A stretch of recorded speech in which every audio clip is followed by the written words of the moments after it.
서울교회가 MBC PD10초 내용에 대해 편파 방송이라는 시정을 요구하고 나섰습니다.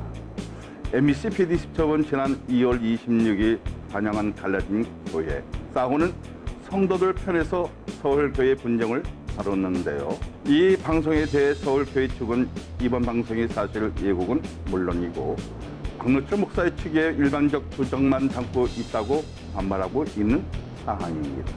이에 서울교회 사태의 진실은 무엇인지 교계 기자들과 함께 짚어보는 시간을 갖도록 하겠습니다. 오늘 함께 해주실 DSTV 문배웅 기자님, 그리고 교회연합신문 차진태 기자님 모셨습니다. 안녕하십니까? 네, 안녕하십니까? 먼저 최근 방송된 서울교회 분쟁과 관련된 PD10첩, 교계 기자로서 어떻게 보았나요?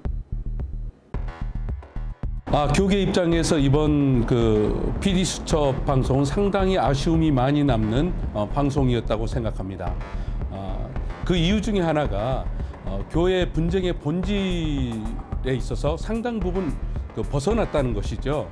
그러니까 교회 분쟁의 본질은 사실은 담임 목사와 성도들 간의 약속에 관한 것이었습니다. 그러나 특정인을 겨냥한 방송 내용 대부분이 재정 문제, 그 부분에 초점이 맞춰서 있었는데요. 아마도 이거는 신앙인들과 달리 일반인들의 입장에서 보았을 때 그런 부분이 상당히 문제가 있다라고 해서 판단해서 그런 부분들을 방송한 것 같은데, 그러나 이 점에 있어서도 명확하게 당사자들에게 사실 확인하는 부분에 있어서 상당히 차이가, 저희들이 취재한 것과요, 상당히 차이가 있었다는 것입니다.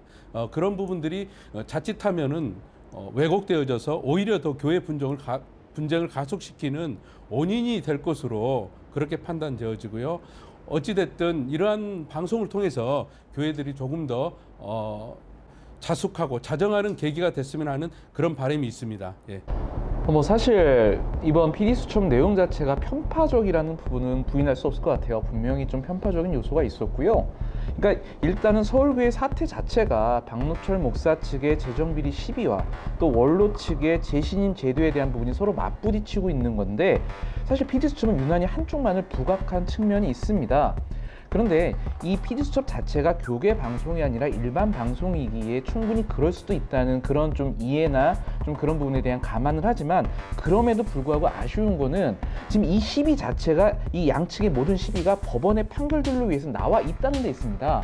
하지만 방송에서 이런 판결이 전제되지 않은 채 계속 보도가 되면서 오히려 서울교회를 혼란으로 더 몰아넣지 않았나, 좀 그런 아쉬움이 남습니다. PD10첩의 편향된 보도, 왜곡된 보도에 서울교회와 성도들에게 상처를 주었을 뿐 아니라 기독교에 대한 반감을 키우며 사회적인 갈등을 더욱 야기시키고 있다는 우려를 낳고 있습니다.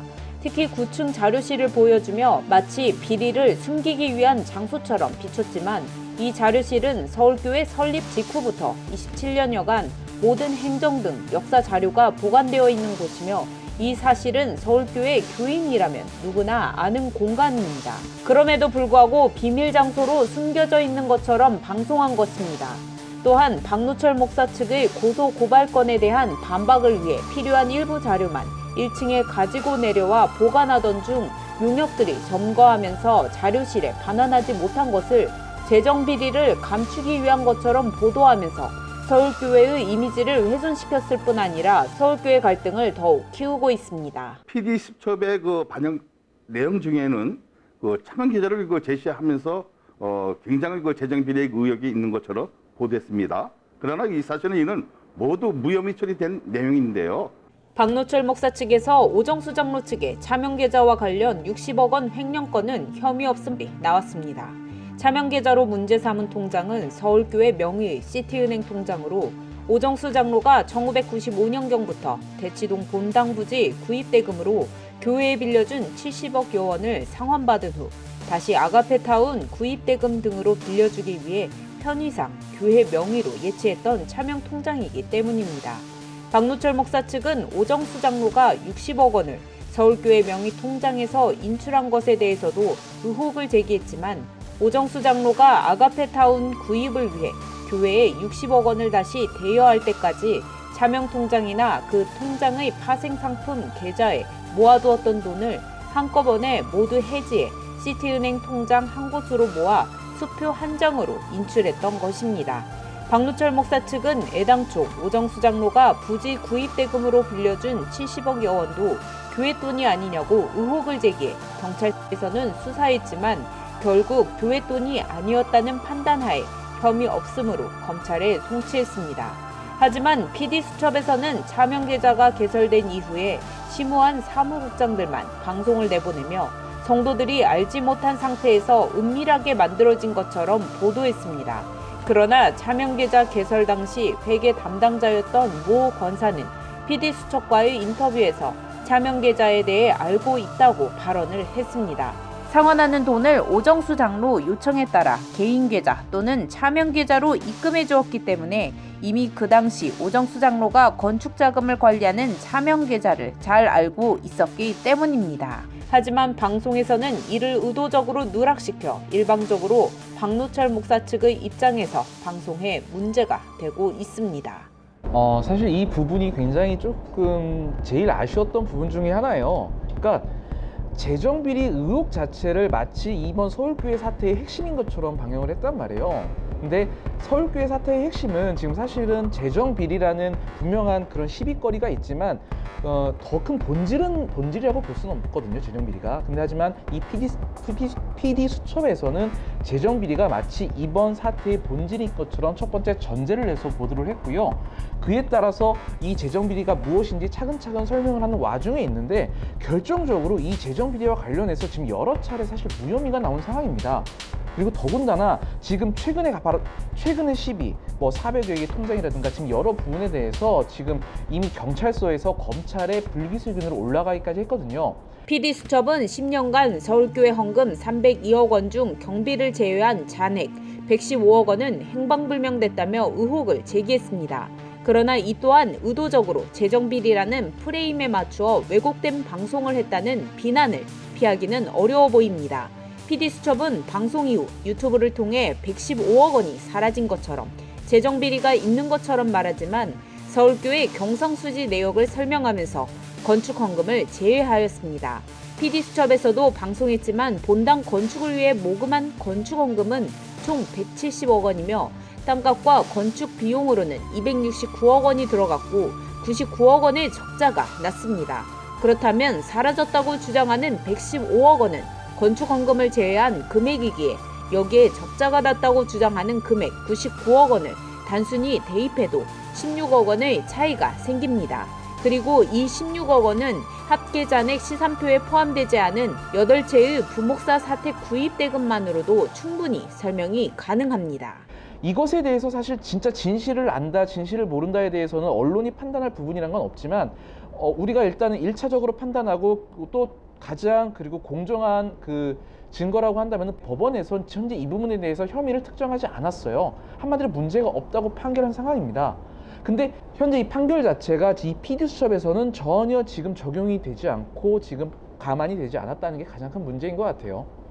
일단 서울교회 교인들은 그때 당시에 교회 구입 과정이라든가 이런 부분에 쓰여졌다는 것을 다 알고 있었다는 거죠. 그리고 그때 당시 문제를 제기했던 측에서도 이미 그걸 알고 있었어요. 알고 있었는데 법원의 어떤 총회와 법원의 결정이 나고 난 이후에 막판에 이러한 부분을 통해 가지고 어떤 그 어필하려고 했던 그런 부분이 상당히 있었고요. 문제는 그거였던 것 같습니다.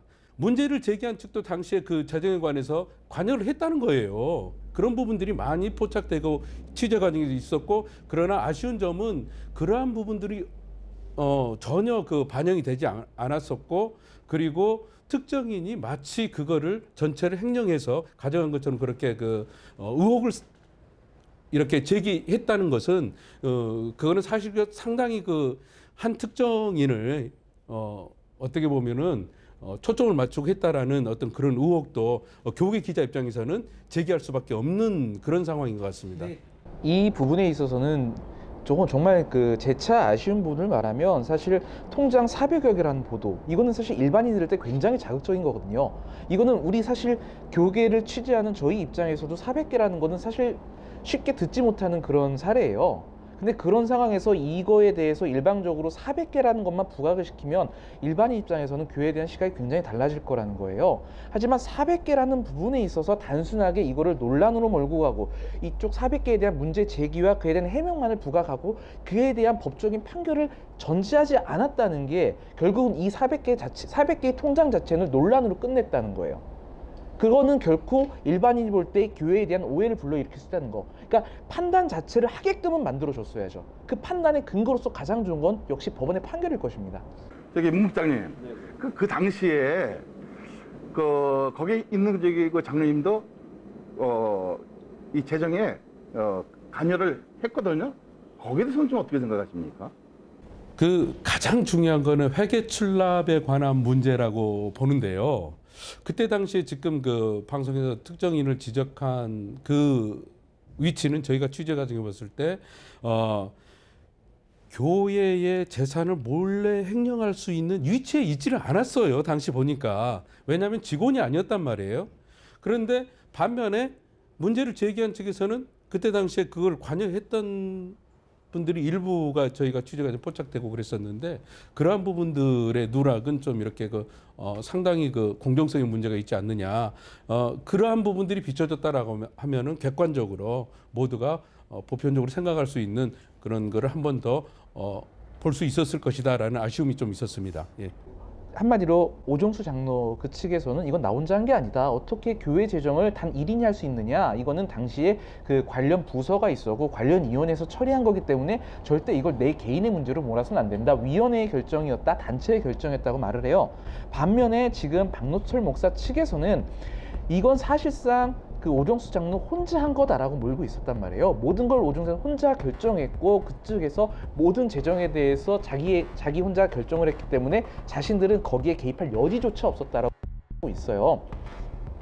근데 서로 그렇게 양측의 의견이 충돌하는 상황에서 이걸 섣불리 우리가 누가 옳다 저가 옳다라고 결론은 내릴 수는 없지만 상식적인 수준에서 판단을 한다면 사실 서울교회 같은 정말 그런 초대형 교회에서 과연 1인 혼자 그거를 판단할 수 있을까라는 사실 의문은 있어요. 그 주장 자체에 대해서도 분명한 의문이 있어요. 왜냐면 그러니까 저쪽에서 주장하는 거는 사실 딱 하나거든요. 이정훈 목사와 오종수 장로가 모든 걸 다 했다. 특히 오종수 장로가 특히 다 했다 이건데 오종수 장로를 절대 두둔하고 싶진 않지만 그러니까 개인적으로 교계를 취재한 입장에서 그 정도의 대형 교회에서 결코 1인이 그걸 모든 걸 처리할 수 있는 구조는 쉽게 나올 수가 없거든요.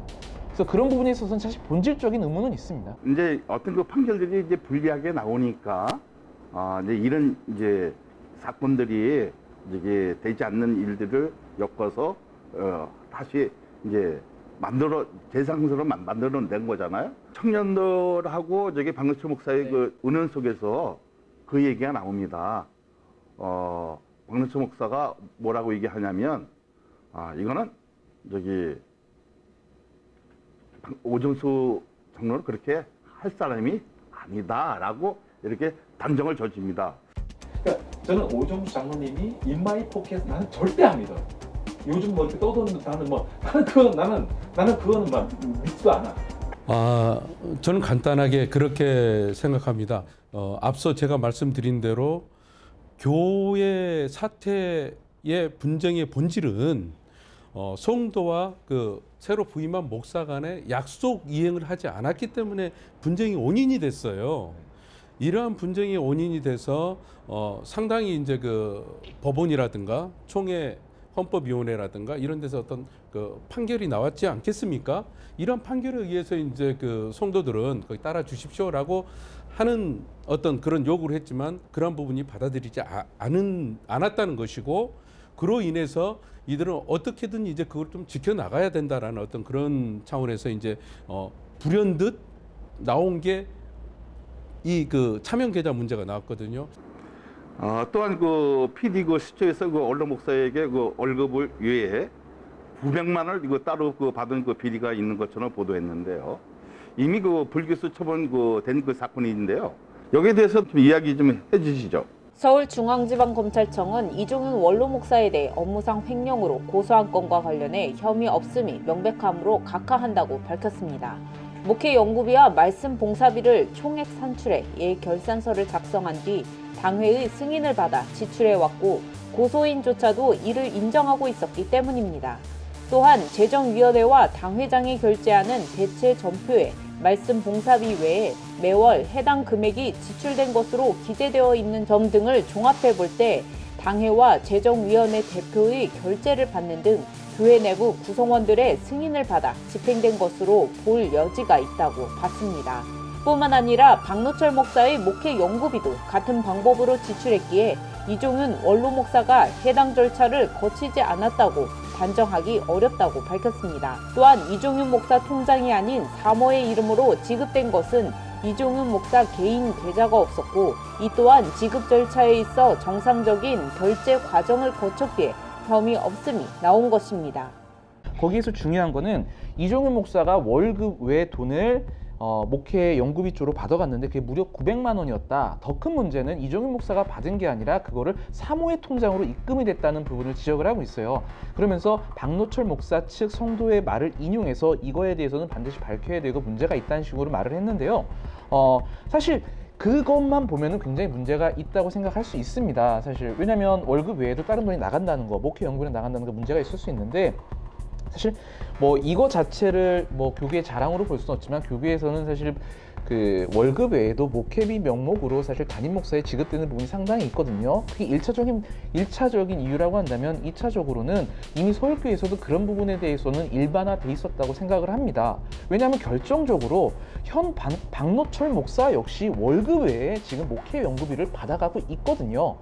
지금 이종윤 목사 측, 원로 측에서 주장하는 박노철 목사의 목회 연구비는 한 달에 500입니다. 사실 실무기간에 따라서 비할 때는 사실 뭐 충분히 많은 금액을 받아간다고 볼 수가 있죠. 근데 그런 상황에서 지금 현 PD수첩에서는 지금 특히 박노철 목사 측 성도에서는 이종윤 목사가 받아가는 목회 연구비에 대해서 지적을 하고 있단 말이에요. 그러면서 사실 그러면 똑같은 동일선상에서 박노철 목사가 받아가고 있는 500만 원에 대해서 얘기를 해서 현 서울교회 사태가 목회 연구비라는 부분이 차라리 목회 연구비를 왜 받느냐라는 부분에 지적이 있다면 말이 되지만 이종윤 목사만 받았다라는 그런 뉘앙스로 말한다고 하면 이거는 사실 편파 보도가 되는 거죠. 더군다나 여기서 또 하나 지적을 제대로 잘못한 게 있다고 하면 이종윤 목사의 사모가 그걸 받아가지고 마치 제3자, 그 목사가 아닌 사모가 마치 돈 부분에 개입했다는 뉘앙스를 줬는데 이종윤 목사는 알아본 결과 사실 목회 연구비뿐만 아니라 월급 자체도 사모통장으로 들어가고 있는 걸로 나오고 있어요. 그렇게 된다고 하면은 이거는 사실 이 보도 자체의 내용과 전혀 다른 내용이 돼버리는 거예요. 이종윤 목사에게 목회 연구비를 지급하는 것과 박노철 목사에게 똑같이 목회 연구비를 지급한 것은 일방적으로 그들이 나에게 지급해라 해가지고 지급한 돈이 아니라는 것이죠. 예를 들어서 교회에는 재직회가 있고 공동의회가 있고 이러한 부분들이 목회자에게 지급될 그러한 부분들이 이미 그러한 그 공동의회, 그러니까 교인 총회라고 볼 수 있죠. 그런 데서 통과된 항목이었기 때문에 정상적으로 지급됐다고 보여지고요. 근데 그러한 부분들이 마치 어떤 사모의 통장을 이용해서 불법적으로 그 목회자의 지위를 이용해서 받아간 것처럼 하는 것은 그거는 잘못됐다고 판단되어지고요. 이러한 부분들에 있어서도 교인들이 합의하에 이런 목회비가 지급되었기 때문에 저희들은 이런 부분들은 크게 문제가 되지 않을 거라고 봅니다. 사실은요. 예. 사실 근데 이거는 사회자께서 지적을 하셨지만 이 PD수첩 자체에서도 지금 이 부분에서도 이거 반드시 짚고 넘어갔어야 되는 부분이 이거는 불기소 처분된 사건이었다는 거예요. 그거를 방송에서 밝히지 않았다는 거예요. 불기소 처분됐다는 거를 같이 반드시 이거는 방영을 해줬어야 되는 부분입니다. 이거는 법에 대한 판단에 대해서 너무 무시를 했어요. 그러니까 제가 이 PD수첩의 방영에 대해, PD수첩 방송에 대해서 왜 편파적이냐라고 지적을 할 수 있는 거는 지금 이거 외에도 굉장히 지금 이런 요소들이 많이 나오고 있습니다. 지금 일단 그 박노철 목사 측의 용역동원에 대해서 이 PD수첩에서 방영을 했었어요. 이 용역동원이 왜 문제냐? 그 용역동원을 당시 박노철 목사 측이 광야에서 광야예배라고 하더라고요. 광야에서 예배를 드리다가 진입을 할 때 용역을 동원해서 들어왔는데 이걸 가지고 지금 이종윤 목사 측에서는 불법이라고 했다. 하지만 이건 그러니까 박노철 목사 성도들의 말을 빌려서 이건 불법이 아니라 합법이다. 그러니까 용역 동원을 놓고 불법과 합법을 가지고 지금 서로 논쟁이 일었거든요.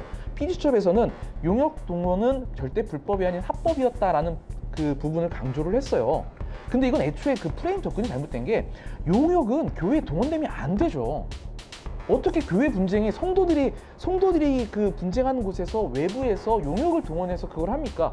그것 자체에 대한 지적이 있었어야지 마치 당당하게 합법이니까 상관없다? 이런 논조 자체가 잘못됐다는 거예요.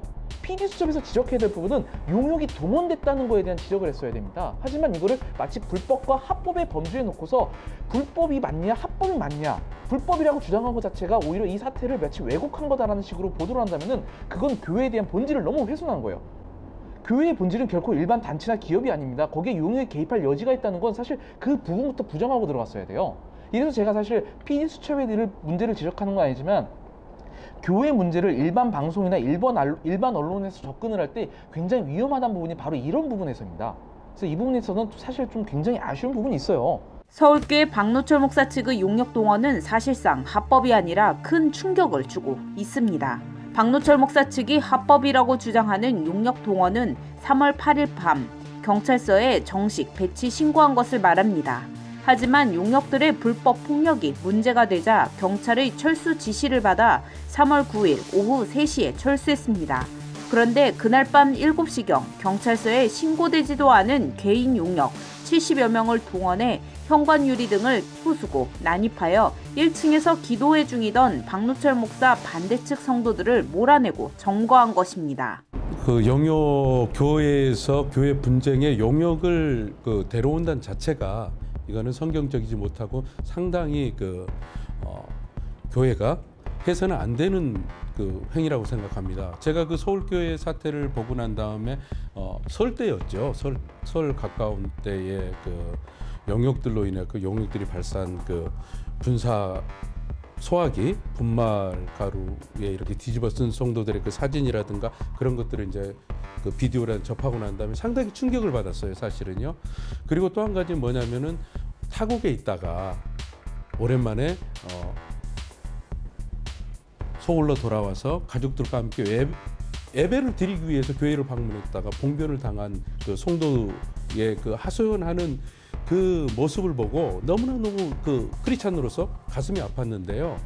교회 내에서 이러한 그 용역 동원이 가면 갈수록 그 보편화되고 합리화시키는 예를 들어서 법적으로 용역 동원하는데 정식 그 업체에 대해서 문제 없다라는 식의 어떤 그런 항변은 교회에서는 있어서는 안 된다라고 생각하고요. 서울교회 같은 경우도 지금이라도 교회는 총유재산입니다. 내가 속해 있는 그 안에 들어가서 성도라면 누구나 예배를 드릴 수 있는 거고 그리고 그 속에서 신앙생활을 행위를 할 수 있는 거예요. 그게 보장되어 있는 거죠. 그러나 그거를 인위적인 그것도 그 예수를 믿는 어떤 그리스도인이 아닌 일반 그 용역이라 하면은 우리 사회에서 용역이라 하면은 저희들이 설명을 안 해도 어떤 분들이다라는 것을 많이 그 인식을 하고 있어요. 근데 그러한 부분을 감안한다면은 교회에서는 절대 용역이라든가 이런 부분을 해서는 안 되고 자체적으로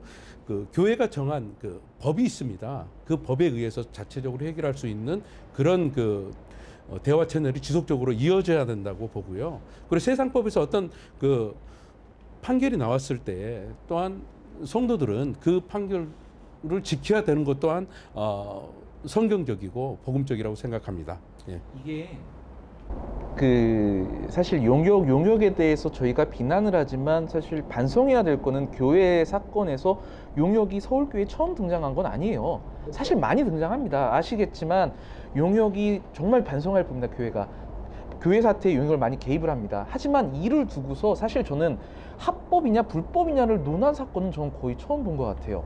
그러니까 용역 자체가 맞느냐 아니 그러니까 용역을 숨긴 사건은 많이 봤어요. 용역을 데려다 놓고서 사실 용역이 아니다. 교회 성도였다라고 숨긴 사건을 보면서 이게 용역이 아니냐를 다툰 사건은 굉장히 많았는데 용역 동원을 당당히 인정하면서 이게 합법이냐 불법이냐를 논 사건은 저는 사실 처음 봤습니다. 이제 요번에 그 가처분 때문에 올라갔었잖아요. 근데 소화기 쏜 사건들이 이제 발생해요. 이런 문제는 이제 어떻게 생각하십니까? 이건 상당히 문제가 있는 것이고 그리고 제가 당시 그 취재했던 상황을 보면은 일부는 예배 드리러 갔다가 끌려갑니다. 끌려가서 일방적으로 맞고 나오는 사례가 있더라고요. 인터뷰를 하다 보니까 그런 거는 교회가 아무리 분쟁을 하더라도 폭력을 행사해서는 안 된다. 그걸 또 영역이 그걸 그 일부분을 감당하고 있다는 것에 대해서는 상당히 교계가 분개를 해야 될 부분 중에 하나고요. 문제는 이겁니다. 자, 분명히 서울교회가 속한 총회가 있고 노회가 있습니다. 그러면은 이러한 사태가 있었음에도 불구하고 함구하고 있다는 거죠. 총회나 노회가.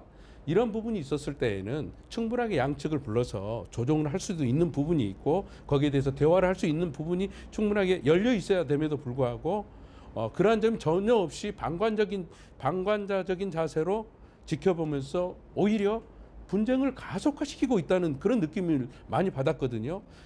그러한 이유가 무엇인지는 아마 그 크리스찬이라면 누구나 다 알 수 있을 것 같아요. 예를 들어서 그 교회에 관한 그런 대형 교회에 관한 그 담임 목사를 누군가는 가고 싶어하고 또 누군가는 거기에 또 보내고 싶어하는 그런 정치적인 이유, 야욕 이런 것들이 상당히 많이 작용하고 있는 것 같은데요. 지금은 가장 중요한 게 서울교회도 빨리 그런 용역 문제 그런 부분을 해결하고 대화로 그리고 그 법에서 정한 그러한 기준을 따라야 된다는 것이죠. 우리가 대한민국 국민인데 사법권에 도전하는 행위를 해서는 안 된다는 거죠. 그걸 무시해버리고 예를 들어 영역을 통해서 여기는 종교기관이니까 이들이 이렇게 해갖고 이걸 지킨다라는 식의 어떤 그런 논리는 맞지 않는 것 같습니다. 차 기자님, 그 사실 그 서울교회 그 분쟁의 그 발단은 그 재심의 그 투표로부터 시작되었는데요. 그런데 그 PD 수첩에서는 그 서울교회 그 문제를 행위로 몰아갔어요. 여기에 대해서는 좀 어떻게 생각하십니까? 사실 횡령으로 몰고 갔다는 표현보다는 횡령이 많이 강조가 됐죠. 근데 서울교회 사태에 대해서 제가 처음에 말을 했지만 이 부분을 알아야 되는 게 서울교회 사태는 지금 양측의 지금 문제가 충돌을 하고 있는 거거든요. 근데 그 중에서 먼저 살펴봐야 될 거는 서울교회 사태의 핵심은 어디까지나 박노철 목사라는 점입니다. PD수첩에서도 사실 구분 자체는 이렇게 했더라고요. 박노철 목사 측과 반대 측. 사실 이거 자체는 이거 자체의 표현 자체가 서울교회 사태의 중심이 박노철 목사하고 박노철 목사를 통해서 이루어진 거거든요. 근데 재정 비리를 중심에 놓으면 사실 오정수 장로와 오정수 장로 반대하는 사람들의 그 다툼으로 볼 수밖에 없어요. 근데 그건 아니죠. 현재 박노철 목사를 반대하는 사람들의 지금 사태가 바로 서울교회 사태입니다. 근데 그렇다고 했을 때 박노철 목사의 문제는 뭐냐? 지금 그 이종윤 목사 측 원로 쪽에서 주장하는 거는 박노철 목사가 처음에 약속을 지키지 않았다는 겁니다. 안식년 규정에 이은 재신임 투표에 대한 거를 전혀 지키지 않았다는 거죠.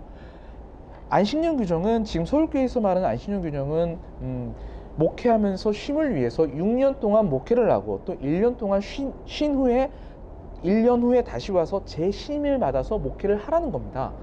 이거는 뭐 6년간 동안 이거를 뭐 그 쉼에 대해서 나눠서 쉴 수도 있고요. 이걸 꼭 이런 여러 가지 유도리 있게 그런 형량은 주긴 하는데요.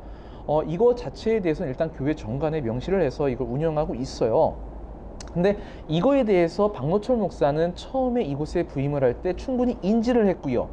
그에 대해서 따를 거냐 했을 때 반드시 7년 후에 이거를 그러니까 7년 후에 재신임을 묻겠다고 약속한 바 있다고 이종윤 목사 측은 밝히고 있습니다. 근데 그거에 따른 약속 일자가 다가왔을 때 박노철 목사 측이 이걸 갑자기 거부했다는 거죠. 거부한 이유는 이게 바로 총회헌법에 어긋난다는 겁니다. 총회헌법에서 목사의 임기에 대해서는 교회 규정으로 어찌할 수 없다는 거죠. 노회의 관할이라는 건데 교회 규정이 마치 노회의 권위를 침범했다 이런 식의 논리를 펴면서 이 규정 자체를 받아들이지 않겠다. 즉 재신임을 받지 않겠다라고 반박을 하고 있다는 겁니다. 사실 이날 보도에서도 재신임 부분에 대해서 얘기가 나왔어요. 박노철 목사 측 성도께서 이런 말씀을 하시더라고요. 원로 측이 한마디로 저쪽 반대 측이 재신임 규정을 악용해서 박노철 목사를 몰아내려고 한다라고 말을 해요. 근데 이거는 조금 객관적이고 좀 차분하게 생각을 해봐야 되는 면이 뭐냐면 과연 안식일 규정이나 재신임 규정 자체가 과연 목사를 몰아내려고 만들었느냐, 그걸 악용해서 과연 목사를 몰아낼 수 있느냐, 이 부분을 한번 논해봐야 돼요.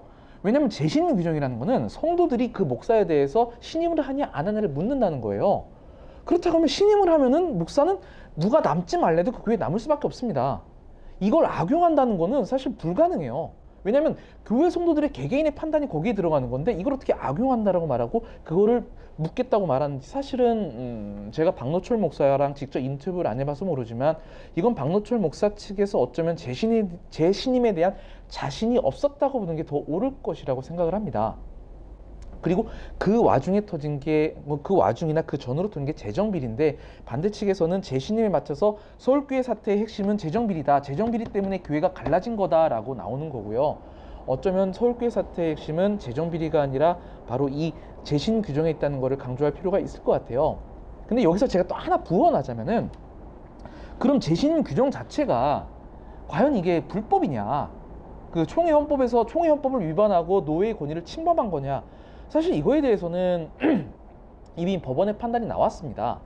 가처분 판단, 본안 판단이 나와서 이거는 충분히 그 총회 헌법에 위배되지 않고 교회 정관 또 절차에 맞게 규정이 됐으며 공동의회 역시 이거를 공동의회 역시 적법하다고 나와 있어요. 한마디로 이 안식년 규정 그리고 재신임 투표 자체가 유효하다고 판단을 하고 있습니다. 그에 따라서 사실 지금 박노철 목사의 직무가 정지된 상태죠.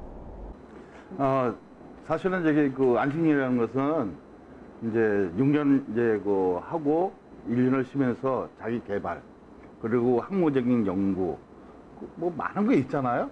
그러니까 어떤 그 능력을 이렇게 업그레이드시키는 그런 이제 기간인데요.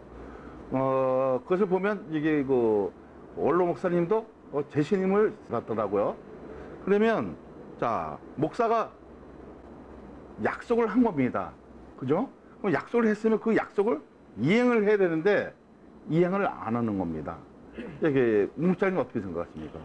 서울교회 기본 정관에 안식년에 관한 규정을 분명하게 명시하고 있다라는 거죠. 그러면은 만약에 박노철 목사 측에서 이 안식년에 관한 규정이 잘못됐다고 했으면 이걸 공동회의를 열어가지고 이걸 개정을 했어야 되는 거예요. 그런 개정 없이 지금에 와서 마치 그 반대측, 다시 말해서 원로 목사를 비롯한 그 오장로라든가 이런 분들이 박노철 목사를 쫓아내기 위해서 했다라고 하는 거거든요. 문제는 우리 그 사회자께서도 지적하셨듯이 이미 원로 목사는 그러한 그 정관에 의해서 교회 정관에 의해서 이미 재신임 과정을 거쳤다는 거예요. 뭐 박노철 목사가 처음 했다라고 하면은 그러한 의혹을 제기할 수 있지만 이미 거쳐왔기 때문에 이거를 만약에 그 본인이 이러한 부분이 불합리하다고 했을 경우에는 그거를 성도들이 그리고 그 박노철 목사 측을 따르는 성도들이 그걸 안건으로 상정을 해서 당에 올려서 정식으로 당의 안건으로 해서 다시 그 교회 정관을 개정했어야 된다는 거죠. 안식년에 관한 부분은 목회자들은 반드시 지켜야 됩니다. 한국 교회가 왜 이런 문제가 가면 갈수록 교회 문제가 많이 나오냐면요. 이러한 재신임의 과정이 결여됐기 때문에 그러거든요. 제왕적 목회의 원인이 바로 위임 목사가 되면은 평생 내가 모든 걸 휘둘린다라는 제왕적 목회가 나왔기 때문에 최근 요즘 그 교회 문제가 많이 나오고 있지 않습니까? 뭐 재산 문제라든가 기타 여러 문제가 나오는데 이거를 대비할 방책이 없는 거예요. 그러나 그러한 것들을 방비하고 함께 또 이렇게 할 수 있는 부분 중에 하나가 저는 재신임이라고 그러는데 문제는 이거예요. 서울교회도 목회자만 무슨 재심을 묻는다 이게 아니었던 거죠. 장로들도 함께 장로가 자격이 없으면 묻는 거예요. 만약에 오장로가 그런 비리가 있었다라고 하면은 이번에 재심 물어서 그가 장로가 될 수 있는 자격이 없다라고 해서 재심을 안 하면 되는 거거든요. 그럼 그들은 거기에 대해서 안 되는 분들은 그 직분을 내려놓아야 되는 거죠. 근데 그런 것처럼 이런 부분들은 지켜져야 된다. 그리고 가장 중요한 게 약속이라는 거. 약속은 반드시 지켜져야 되고 그리고 반드시 사원총회에 의해서 사원총회인 공동의회에 의해서 정관이 통과된 만큼 그런 부분들은 목회자가 먼저 지켜야 된다. 그리고 성도들도 당연히 지켜야 된다. 그거를 지키지 않기 위해서 영역을 동원하고 어떤 폭력을 행사하고 더 나아가서는 사법권에 도전하는 어떤 그런 행태는 오히려 제 생각에는 복음을 저해하는 행위가 아닌가 싶습니다. 과연 그렇다고 하면 박노철 목사가 한 약속은 그러면 그게 헌법에 위배된다면 지키지 않아도 되느냐의 문제예요. 그 약속은 목사와 성도들 간의 약속입니다. 성도들과 이렇게 약속을 했는데 알고 보니 이게 헌법에 위배된다 해가지고 그럼 지키지 않을래 할 때 이건 과연 그렇다고 하면 그 비난의 대상이 안 되느냐의 전제가 될 수 있고요. 그리고 두 번째는 아까 사회자께서 전제하셨지만 이미 이 서울교회에서는 이종일 목사 시절부터 한 20여 년간 재신임 제도를 시행해왔고요. 그럼 그걸 거치는 동안 과연 그러면 현재 이 재신임 제도, 이 안식년 규정을 반대하는 분들은 이종일 목사가 재신 투표를 할 때마다 그걸 과연 반대했느냐? 이거에 관해서 총회적으로 문제를 삼았느냐? 그리고 반대로 총회나 노회에선 이 재신 투표에 대해서 왜 지적을 안 하고 나왔느냐를 한번 우리가 생각해 봐야 될 것 같아요. 반드시 이게 문제가 있다고 하면은 사실 서울교회의 재신임 제도에 대해서 교계가 모르지 않았거든요. 교단이 당연히 모르지 않았거든요. 그렇다면 왜 그동안은 이 부분에 대해서 당신들은 왜 노회의 권위에 도전하느냐, 왜 총회 헌법과 어긋나는 행위를 하느냐라고 왜 지적을 하지 않았냐는 거죠. 그리고 결정적으로 지금 이거에 대해서 지금 총회 측이 나서서 지금 비난을 하고 있지만 이미 통합 측의 다른 교회들은 지금 재신임 제도를 하고 있는 교회들이 꽤 있어요. 가장 대표적인 교회가 바로 경기도 고양시에 지금 정성림 목사님이 담임했었던 거룩한 빛 광성교회입니다. 그 교회에서 정성림 목사는 그 수년마다 한 번씩 정기적으로 재신임을 받아왔어요. 이 이유에 대해서는 아까 문 국장님이 설명하셨지만 목사라도 언제든지 잘못하면 그 자리에서 성도들에 의해서 물러날 수 있다는 거예요. 목사의 자리가 아무리 잘못해도 철밥통처럼 거기 눌러앉을 수 없다는 거죠. 반대로 이거는 목사들이 언제든지 스스로를 각성하고 연단할 수 있는 그런 사실 좀 원동력이 되는 그런 제도거든요. 이건 정말 잘 이용하면 한국교회에서 굉장히 보탬이 될 수 있는 제도인데 이것마저도 마치 노회, 총회의 권위만을 앞세워가지고 이를 억누르려고 한다면은 그리고 그것도 약속조차도 그걸 억누르려고 한다면은 사실 그 교회에서 행할 수 있는 행할 수 있는 제도라는 거는 굉장히 너무 극한적으로 한정될 수밖에 없어요. 그리고 오히려 이걸 악용하는데 그러한 곳에서 오히려 이게 악용될 여지가 오히려 있는 부분이 있습니다. 이거는 반드시 짚고 넘어가야 될 것 같아요.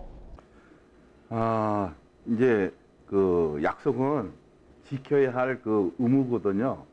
그 의무를 저버리면 목사의 그 권위도 땅으로 떨어지는 겁니다. 우리에게 정말 그 중요한 건데 뭐 목사의 그 자리를 뭐 뺏으려고 하는 것도 아니고 쫓아내려는 것도 그 부분도 아니고 사실은 자기의 그 개발 속에서 성도들에게 영감을 주고 할 수 있는 비전을 제시할 수 있는 이러한 일이 이제 되어져야 할 텐데 참 많은 사람들은 이게 생각하기를 쫓아내는 그 부분으로만 이렇게 생각한다는 것이 좀 가슴이 아파요. 그러니까 제가 이 지적을 굉장히 잘하셨는데요. 서울교회 사태에 제가 지금 충돌하는 지금 문제가 두 개라고 했죠. 재정 비리에 관한 문제 그리고 그 재신 투표에 관한 문제인데 이건 사실 두 개 다 해결하면 되는 문제예요. 첫 번째 재정 비리에 관한 문제는 이건 형사적 사건입니다. 형사적 사건은 사회법원에 이 사건에 대한 경찰 수사 의뢰를 통해서 진실을 밝혀내면 되는 문제고요. 두 번째 재신 투표에 관한 문제는 재신 받으면 돼요. 재정 비리 문제는 철저히 법에 맡기고 경찰 수사에 의존하고요.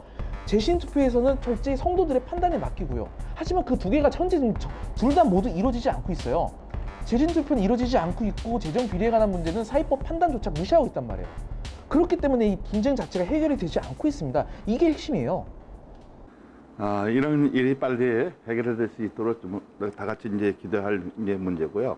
그런데 그 피지스토에서는 그 오정수 장로가 박노철 목사의 그 1대1로 만나 여기 떠나는 것을 전제로 12억을 지급하겠다고 이야기를 했다는 겁니다. PD수첩에서는 박노철 목사의 인터뷰 내용을 방송하며 오정수 장로가 박노철 목사와 1대1로 만나 떠나는 것을 조건으로 12억 원을 지급하겠다고 제안한 것처럼 보도했습니다. 심지어 세금 회피 방안까지 언급했다는 내용이 들어있었지만 녹취 자료 및 증거 자료들에 따르면 사실과 전혀 다른 것으로 드러났습니다. 오히려 박노철 목사에 대한 권징 청구 재항고 사건이 총회 재판국에서 논의될 당시 재판국의 화해중재위원으로 있던 모 목사를 통해 박노철 목사와 논의했다며 오히려 12억 원 정도를 지급할 것을 오 장로 측은 제안받은 것입니다.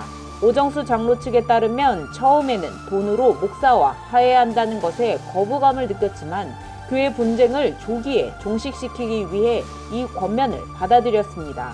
그리고 목회자가 돈을 받고 교회를 떠났다는 소문이 나면 곤란할 것 같아 박노철 목사가 떠나게 될 캐나다 지역을 염두에 두고 서울교회 미주지역 해외 선교사 파송 명목을 붙여 교회의 공적인 절차에 따라 지급하는 것으로 합의했고, 이를 서면으로 공증해달라는 요청을 받아 그 초안까지 작성해 중재 목사를 통해 보냈습니다. 그러나 갑자기 박노철 목사는 태도를 바꿨고 측근 장로를 통해 다시 20억 원을 지급할 수 없느냐고 오 장로 측에 제안을 해온 것입니다. 그러나 PD수첩에서는 이러한 과정은 보도하지 않고 담임 목사 자리를 두고 은밀한 거래를 시도한 것처럼 보도하며 서울교회 혼란을 가중시키고 있습니다. 방송에 나온 것처럼 1대1로 만나서 그런 게 아니라 분명히 중간에 그 역할을 했던 목회자가 있었던 것을 저희들이 확인했고, 거기에 관한 녹취록도 현재 저희들이 확보한 상태에 있습니다. 분명한 거는 말이 어느 정도 이렇게 와전됐는데, 그러한 부분을 또 예를 들어서 오장로란 분이 그분 스스로가 그거를 10억을 주네 마네 할 그런, 또 제가 보니까 위치가 있지 않아요. 보니까. 왜냐하면 당회라는 게 누구 한 사람에 의해서 한다고 되는 게 아니라, 준다고 할지라도 거기에 관한 분명히 그 찬반은 물어야 될 것이고, 그런 게 나오는데 상당히 그런 부분들은 좀 달랐다. 네. 먼저 PD수첩에 방영된 내용만 보면은 박노철 목사에게 먼저 돈 제의가 들어왔고, 이거를 이후에 박노철 목사가 어떻게 돈을 가지고 자기의 자리를 결정하느냐면서 이거를 당연히 거부했고, 그 이후에 오정수 장로 측으로 다시 20억 제의가 역으로 들어왔고, 지금 이런 과정을 설명했는데, 여기서 지금 하나 간과되고 있는 점이, 지금 원로 측에서는 이전에 앞선 과정이 하나 더 있었다는 겁니다. 바로 그게 뭐냐면, 당시에 돈 제의가 이뤄졌던 자리가 바로 총회재판국의 화해중재원이었습니다. 당시 알기로는 총회 측에서 화해중재원을 앞세워서 양측을 놓고서 서로 화해를 권고했던 걸로 알고 있어요. 화해를 권고하면서 서로에 대해서 협의안을 당연히 협상을 했었죠. 근데 그 중에 중재위원 중에 한 명이 박노철 목사 측과 먼저 대화를 통해서 협의안을 들고 왔다고 합니다. 그 협의안이 뭐냐? 12억을 주면 나가겠다였어요. 12억을 주면 나가겠으니까 12억을 준비하셔라 였단 말이에요. 이걸 들고 오정수 장로 측은 사람들을 모아놓고 회의를 했다고 합니다. 과연 이 12억을 줄 거냐? 근데 주면 나갈 거냐? 근데 이게 주는 게 옳으냐부터 논의를 했죠. 근데 결국 차라리 이 분쟁이 길어질 바에는 차라리 돈을 주고 내보내고 분쟁을 끝나는 게 오히려 도움이 되지 않겠냐라는 취지를 통해서, 당시 또 이런 얘기도 있었다고요. 공증이 필요하다 뭐하다 해서 그래서 초안까지 작성해서 그 자리에서 나갔다고 합니다. 권고에 의해서. 근데 그 자리에서 거부를 한 거고요. 그 이후에 다시 그 다음날 12억이 아니라 20억을 달라라는 제의가 들어왔다는 거예요. 그러니까 한마디로 제일 처음에 오정수 장로가 박노철 목사한테 가서 대뜸 돈을 내놓으면서 나가라 이렇게 한 게 아니라, 먼저 중재위원이라는 사람이 박노철 목사 측과 협의를 다 끝내고 왔다, 12억을 주면 나갈 거다라는 말을 먼저 건넸다는 겁니다. 앞선 과정이 하나 더 있었다는 거죠. 사실 이 앞선 과정이 하나 더 있으면은 이 시점이 중요한 게, 전혀 얘기가 달라. 이 사건 자체가 완전히 누가 먼저 시작을 했느냐가 달라진 거예요.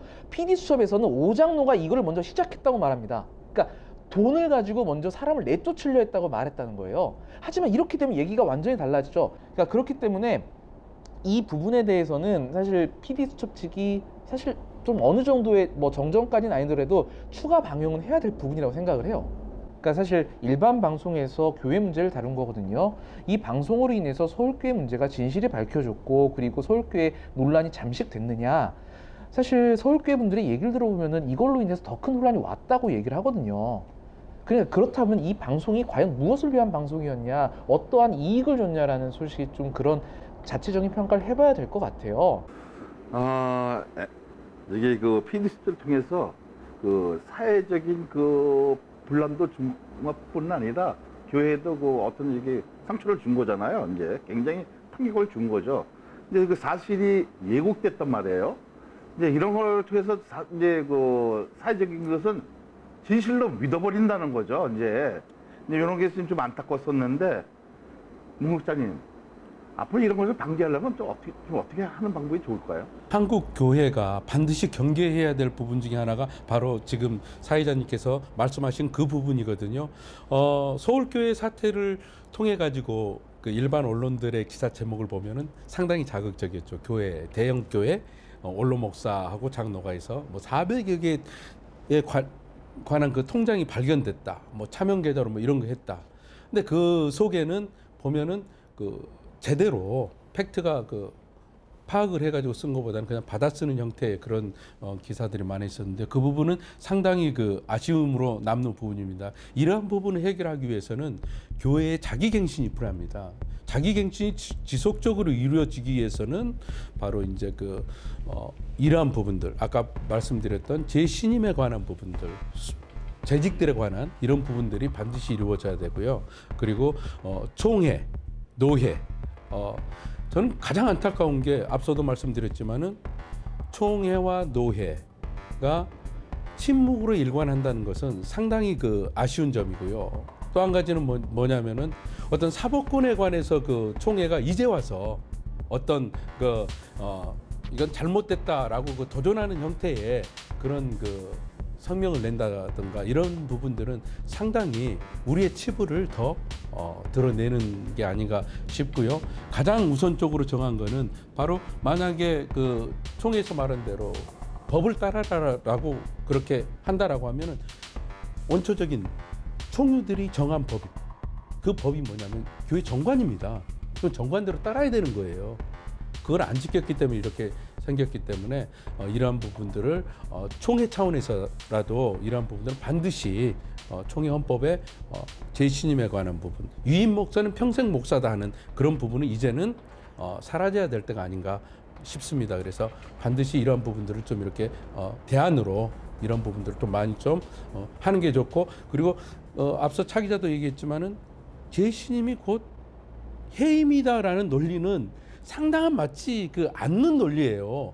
그 기간 동안 자기가 분명하게 성실하게 했다라고 하면 그거는 그 두려움의 대상이 아니라 오히려 더 힘을 통해 갖고 다음 사역을 더 할 수 있는 계기가 될 수 있다는 거, 그런 부분들을 하면 좋을 것 같고요. 그리고 교회에서는 반드시 목회자에 대한 그런 그 부분들에 관해서는 책임을 져줘야 된다.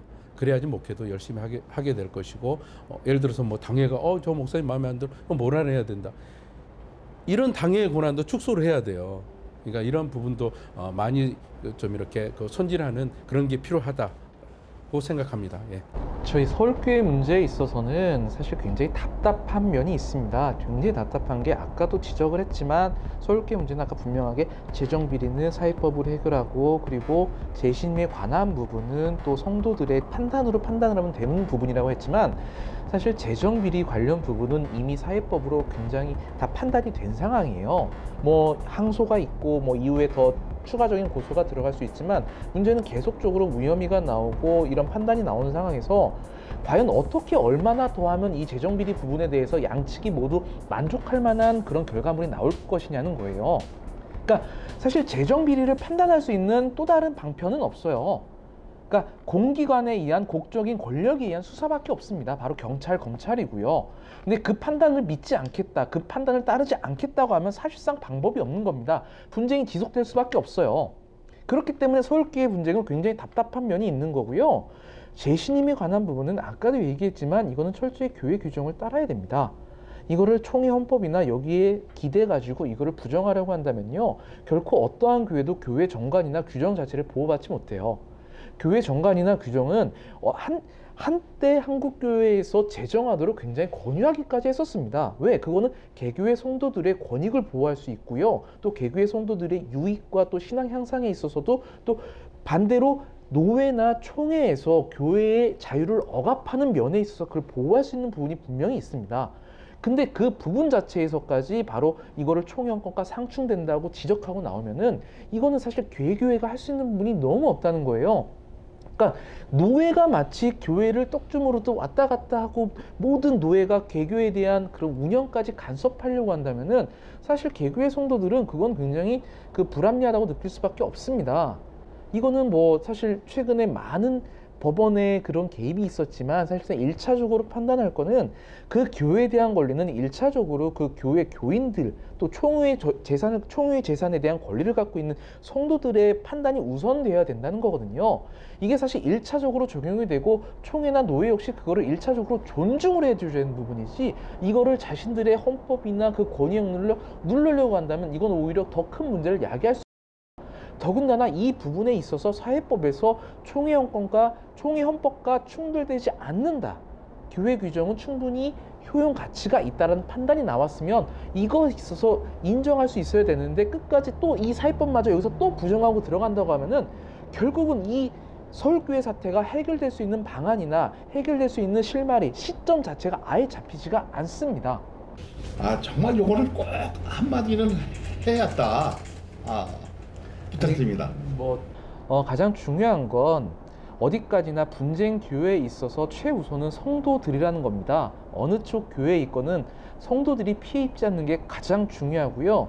그 위에서 이걸 이끌어가는 지도부들께서는 성도들이 피해 입지 않도록 그 부분을 가장 배려하셨으면 좋겠습니다. 그런 의미에서 이번 PD수첩은 굉장히 아쉬운 부분이라는 거예요. 이번 PD수첩이 결코 분쟁을 종식하는 데 도움이 됐을 거라 생각지는 않습니다. 그렇기 때문에 이 방송에 대한 굉장히 큰 아쉬움이 있고요. 그리고 이후에는 지도부가 정말 열심히 또 그리고 서로 간에 잘 타협하고 또 좋은 중재안을 내고요. 그 이후에 노회나 총회도 정말 서울교회 분쟁을 종식하는데 최우선점을 두고 그를 위해 전력했으면 좋겠습니다.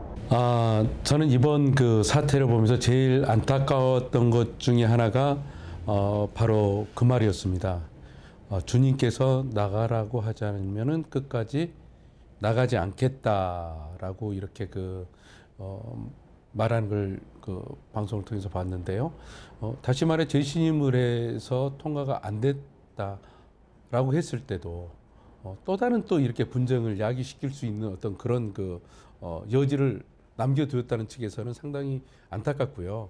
그리고 지금은 내가 나가네 안 나가네 이게 중요한 게 아니라 본질, 다시 말해 서울교회의 분쟁의 팩트가 무엇인지를 당사자들이 깨달아야 될 것 같고요. 그러면 총회와 노회는 지금이라도 이러한 부분들을 진정으로 서울교회를 위한다면 깨닫고 바로 잡아갈 수 있는 그러한 틀을 마련해 주는 게 성도들과 교회를 위한 것이라고 생각하고요. 마찬가지로 지속적으로 예를 들어서 올로 목사님이라든가 그런 분에 대해서 제기한 부분에 있어서도 이런 교회 사태 해결이 된다라고 하면은 그분들도 가감히 모든 걸 털고 이렇게 자기 자리로 돌아가는 게 본연의 자리로 돌아가는 게 중요하다고 생각합니다.